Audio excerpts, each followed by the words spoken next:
తెలియజేస్తున్నాను. ఆ రకంగా మనందరం పనిచేద్దామని గ్రామ స్థాయి నుంచి రాష్ట్ర స్థాయి వరకు ఎక్కడ కూడా మన మధ్య చిన్న విభేదం ఉండడానికి వీల్లేదు. ఈ దుర్మార్గుడు, ఈ సైకో ఆ ప్రయత్నాలు కూడా చేస్తాడు.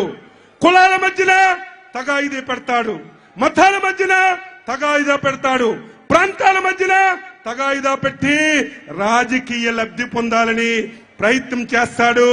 సోదరులారా, జన సైనికులారా, తెలుగుదేశం పార్టీ నాయకులారా, జాగ్రత్తగా పనిచేసి 100 రోజుల్లో ఈ రాష్ట్రానికి పట్టినటువంటి శని జగన్మోహన్ రెడ్డిని బంగాళాఖాతంలో కలిపితే తప్ప ఆంధ్ర ప్రజలకి బతుకు లేదని చెప్పి మీ అందరికీ తెలియజేస్తున్నాను.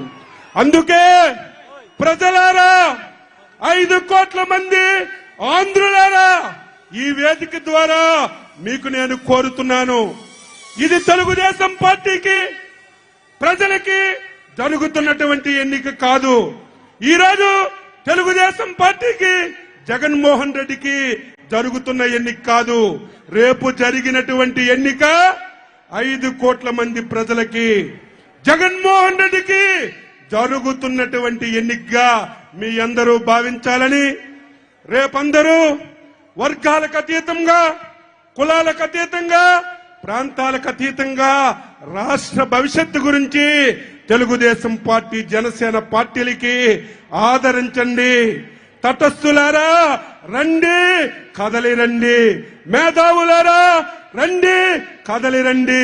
నిరుద్యోగ యువతులారా రండి, కదలి రండి.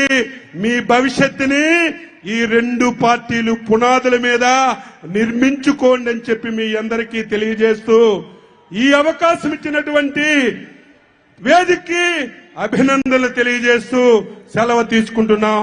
జై హింద్, జై చంద్రబాబు, జై చంద్రబాబు, జై చంద్రబాబు, జై పవన్ కళ్యాణ్, జై పవన్ కళ్యాణ్, జై పవన్ కళ్యాణ్, జై లోకేష్ బాబు, జై లోకేష్ బాబు, జై లోకేష్ బాబు, జై బాలకృష్ణ గారు, జై జై బాలకృష్ణ గారు. ధన్యవాదాలు శ్రీ అచ్చెన్నాయుడు గారు.